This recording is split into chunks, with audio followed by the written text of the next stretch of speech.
నా నుంచి personal request sir, మా ఊరికి రోడ్డు లేదు సార్. గున్యాలి నుంచి మా ఊరికి రావడానికి కూడా రోడ్డు లేదు సార్. చేస్తాం. Thank you so much sir. Road కూడా నేను అడిగేశాను డిప్యూటీ సీఎం పవన్ కళ్యాణ్ సార్తో. పవన్ కళ్యాణ్ గారు మీరు రోడ్ అడిగారు, రోడ్ వేయించారా లేదా? సార్ ఇంకా స్టార్ట్ అవ్వలేదు, అంటే ఆగిపోయింది, తెలీదు అది ఎందుకు ఆగిపోయిందో ఏంటి అని. మళ్ళీ మనకి సీఎం సార్ కూడా మా ఇద్దరికి కూడా 10 lakhs, అమ్మాయికి 15 lakhs కూడా అనౌన్స్ చేశారు. అది కూడా ఇంకా తెలియట్లేదు, అది ప్రాసెస్ ఇంకా తెలియదు. పవన్ కళ్యాణ్ గారు రోడ్ అయితే ప్రారంభమైందంట, కానీ మధ్యలో ఆగిందంట. మాకు తెలిసి ఖచ్చితంగా మీరు పూర్తి చేస్తారని. తర్వాత సీఎం గారు చెప్పినటువంటి అమౌంట్ ఏదైతే ఉందో అది ప్రాసెస్ తెలీదు అని చెప్పేసి Indian cricket team captain Deepika గారు చెప్తున్నారు. దెన్ రోడ్ ఎందుకు ఆగింది ఏమైనా ఐడియా ఉందా? సార్ తెలీదు సార్, అది భూమి పూజ చేశారు కానీ ఎవరు కూడా చెప్పట్లేదు అక్కడ.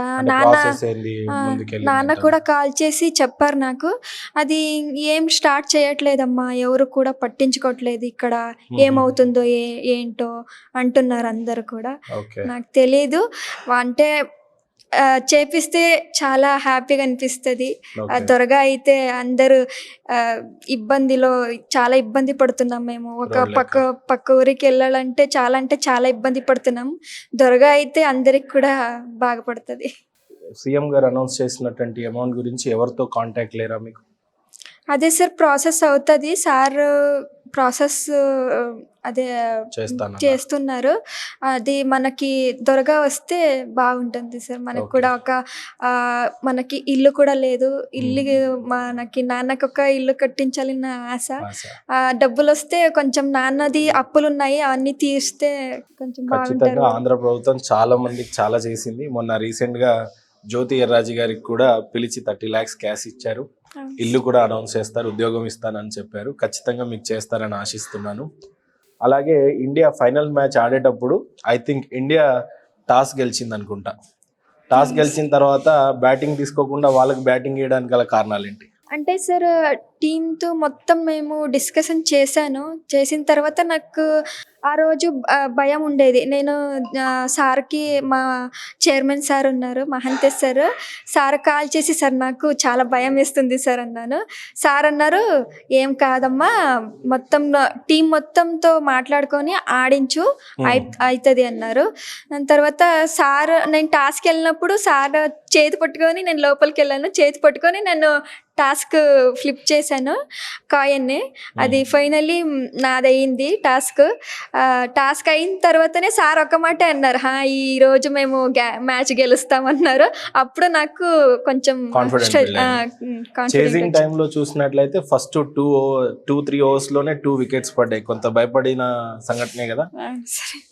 ఎలా అనిపించింది అప్పుడు 2 wickets పడ్డ తర్వాత? మ్యాచ్ కొద్దిగా క్లిష్టంగా ఉంటది, టఫ్ అవుతుంది అని అనిపించిందా సార్? అంటే మనతో నేపాల్ చాలా, అంటే సీనియర్ ప్లేయర్స్ ఉన్నారు. 2016లో స్టార్ట్ చేశారు వాళ్ళు బాయ్స్ తో కూడా వాళ్ళు మ్యాచెస్ ఆడారు.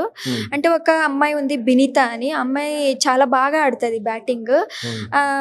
మొత్తం టీంతో మాట్లాడాను, నాకేం మీరు ఏం చేస్తారో నాకు వద్దు, ఆ అమ్మాయి వికెట్ తీయండి అని అందరితో మాట్లాడాను నేను. సునీత ఒక అమ్మాయి ఉంది, మధ్యప్రదేశ్ అమ్మాయిది. ఆ అమ్మాయి అంటే చాలా కామ్గా ఆడుతుంది టీంలో. అంటే నేనైతే చాలా అంటే ఏమవుతుందో గేమ్ ఎలా ఉంటుందో ఏంటో అని కొంచెం సీరియస్గా ఉంటాను గ్రౌండ్లో. తనైతే అందరితో చక్కగా మాట్లాడుకొని, అందరితో అంటే ఎలా అంటే ఏమవ్వదు, ధైర్యంగా ఉండండి అని అందరికీ చెప్తుంటది. తను డైరెక్ట్ త్రో చేసింది. అప్పుడు నాకు ఎంత అంటే ఏడుపు వచ్చింది నాకు. అబ్బా, మా చేతికి వచ్చింది మ్యాచ్ అని అప్పుడు నాకు ధైర్యం వచ్చింది. ఇన్నింగ్స్ లో చూసినట్లయితే సరీన్ గారును కుమారి గారు బాగా చేశారు అనిపించింది. వాళ్ళ బ్యాటింగ్ సహజంగా ఎలా ఉంటుంది? సార్, ఫైనల్ మ్యాచ్లో పుల్లా మళ్ళీ కరుణకుమారి బాగా ఆడారు. అంటే కరుణకి కొంచెం తనకి వినదు, కొంచెం అంటే కొంచెం ప్రాబ్లం, తనకి వినపడదు. తనకి బయట నుంచి అలా కొట్రా ఇలా కొట్రా అక్కడ కొట్టి ఇక్కడ కొట్టని గట్టిగా అరిచి నేను తనకి చెప్పేదాన్ని. అంటే తనకి హిందీ కూడా రాదు తనకి, అంటే వేరే రన్నింగ్ రన్నింగ్ రన్నర్ ఉంటారు మనకి. అంటే మా బ్లైండ్ క్రికెట్‌లో కేటగరీ వైస్ ఉంటది. B1, B2, B3 అని. హ్మ్. ఆ అమ్మాయికి కొంచెం కూడా కనిపించదు కదా! అలా ఓహ్! వాళ్ళకి చెప్పాలి. ఇలా లెగ్ సైడ్ గ్యాప్ ఉంది. హాఫ్ సైడ్ అలా గ్యాప్ చెప్తే ఉంది. తను ఆ! ఆలోచించి ఆ! కొట్టాలి. ఆలోచించి కొడతారు తను. అయినా అద్భుతమైన స్ట్రైక్ రేట్‌తో ఆడిందంటే చాలా గ్రేట్ అవును కదా! సార్. చాలా అంటే చాలా బాగా ఇప్పుడు ఆడింది. చాలా మందికి ఉన్న డౌట్ ఏంటంటే బ్లైండ్ అని అనడం కూడా నాకు బాధగా అనిపిస్తుంది. బట్ స్టిల్ అలాంటి అంగవైకల్యం కనిపించదు కాలు బ్లైండ్ అన్నప్పుడు క్రికెట్ ఎలా ఆడతారు అని అంటారు. ఎమోషన్ అవ్వద్దు మీరు. అన్నయ్య లాంటి వాడిని. ఎలా ఆడతారు మరి కనిపించినప్పుడు? How you play the cricket? అంటే ఇప్పుడు అందరూ ఊర్లో కూడా అందరూ ప్లేయర్స్‌కి ఫస్ట్ అలా అన్నారు. అంటే ఆ అమ్మాయి గుడ్డిదాన్ని ఏం చేస్తది? ఏం చెయ్యదు తను అనేవాళ్ళు. తర్వాత మేము ఇప్పుడు వాళ్ళకి ఆన్సర్ ఇచ్చాం మేము. ఆల్రెడీ బతిమాలుతారు. వాళ్ళకి అర్థమైంది. చాలా పెద్ద అర్థమైంది అనుకుంటాను. అంటే బాగున్నా కూడా ఆడుకుంటారు. బాగలేకపోతే కూడా ఆడుకుంటారు. అవన్నీ మా ప్లేయర్స్ అవన్నీ పట్టించుకోకుండా ముందుకొచ్చి ఇలా సాధించారంటే నాకే ఒక ప్రౌడ్ అనిపిస్తది. Thank you so much. ఇంకా చాలా ముందు ముందు భారతదేశం కోసం ఆడాలి. కెప్టెన్‌గా భారతదేశం నుంచి బీసీసీఐ నుండి గానీ లేదా మీ బోర్డ్ నుంచి ఎలాంటి సపోర్ట్ ఉంది మీ క్రికెట్‌కి ఇప్పుడు? ఫైనల్స్ గెలిచారు కాబట్టి. అంటే సార్ మనకి అంటే అందరు 16 ప్లేయర్స్ కూడా చాలా అంటే చాలా దారుణంగా ఉంది వాళ్ళ ఫ్యామిలీ అయితే. అంటే ఒక పూట తినడానికి కూడా దొరకదు. అంత కష్టం వాళ్ళకి. సమర్థనం క్యాబీ ఎంత సపోర్ట్ చేస్తుందంటే మనకి క్రికెట్ లేకపోతే మాకు ఎడ్యుకేషన్ మళ్ళీ ఫ్యామిలీస్ పర్సనల్లీ ఫ్యామిలీకి కూడా చాలా అంటే చాలా బ్యాక్ బోన్‌గా నిలిచింది మనకి. వాళ్ళ నుంచి ఇక్కడ మేము ఒక 3 పూట మేము తింటున్నామంటే వాళ్ళ సమర్థనం క్యాబీ వల్లే మేము.